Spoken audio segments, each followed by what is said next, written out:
Chairman Somisetti Venkateswarlu శనివారం మాట్లాడుతూ అనుమతులు లేకుండా నిర్మాణాలు చేపట్టిన వారు, నాన్ అప్రూవల్ ప్లాట్లు కొనుగోలు చేసిన వారు వెంటనే కూడా అప్రూవల్ తీసుకోవాలని తెలిపారు. అనుమతులు లేకుండా నిర్మించిన భవనాలకు నీరు, విద్యుత్ సరఫరా నిలిపివేస్తామని హెచ్చరించారు.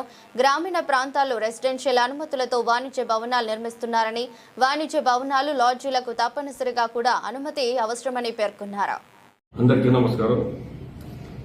2026 సంవత్సరం అడుగుపెట్టాం. ప్రతి ఒక్కరికి 2026 నూతన సంవత్సర శుభాకాంక్షలు తెలియజేస్తూ, ఏదైతే నాన్ లేఅవుట్ కింద ప్లాట్ కొని మోసపోయి కొన్నారో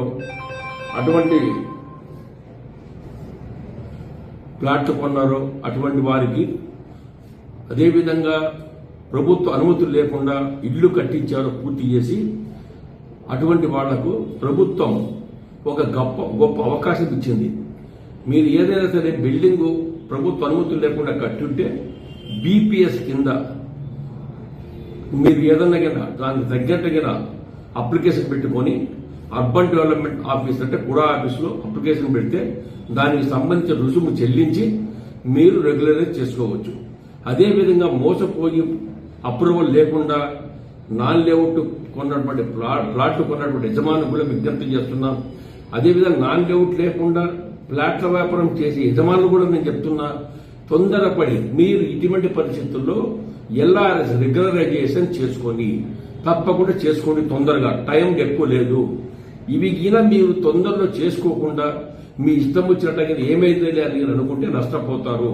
దాని మీద మీకు ఆ ఇళ్లకు మీకు వాటర్ రాదు, కరెంట్ ఇయ్యము, అదేవిధంగా బ్యాంక్ లోన్ ఇవ్వని కూడా అవకాశం ఉండదు. దీని మీద చట్టరీత్యా చర్యలు కూడా చాలా తీవ్రంగా ఉంటాయి.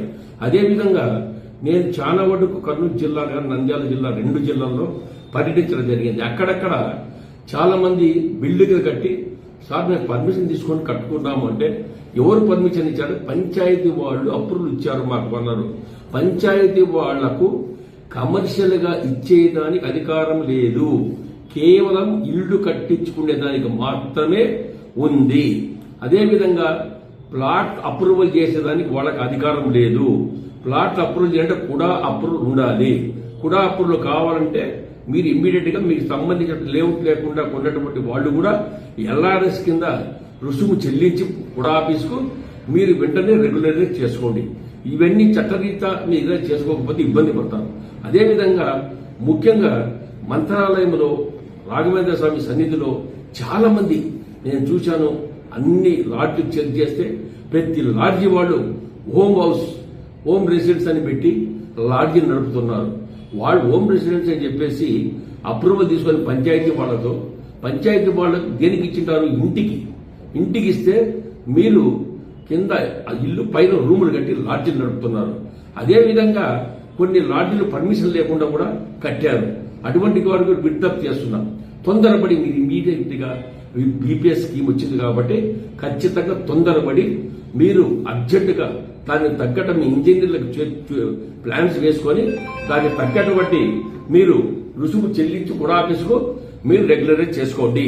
అదేవిధంగా ప్లాట్ యజమానులకు కానీ ప్లాట్ పొరపాటున అప్రూవల్ లేకుండా కొన్నటువంటి వాళ్ళకు కానీ ఇమ్మీడియట్ గా మీరు ఎల్ఆర్ఎస్ కింద దాని రుసుము చెల్లించి అది కూడా రెగ్యులరైజ్ చేసుకోండి.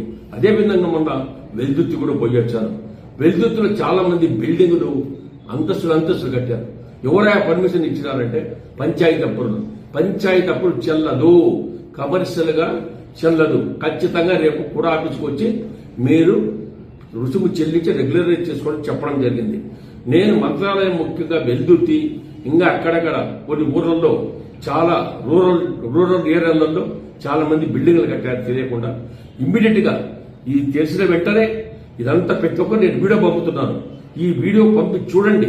దీనికి తగ్గట్టు మీ ఇంజనీర్లకు చూపించుకొని రెగ్యులర్ చేసుకోకుండా మీరు ఇప్పటికీ మోసపోతే మాత్రం తర్వాత ఈ టైం అయిపోయిన తర్వాత చెప్పకుండా మీ బిల్డింగ్ కూల్చివేయబడును.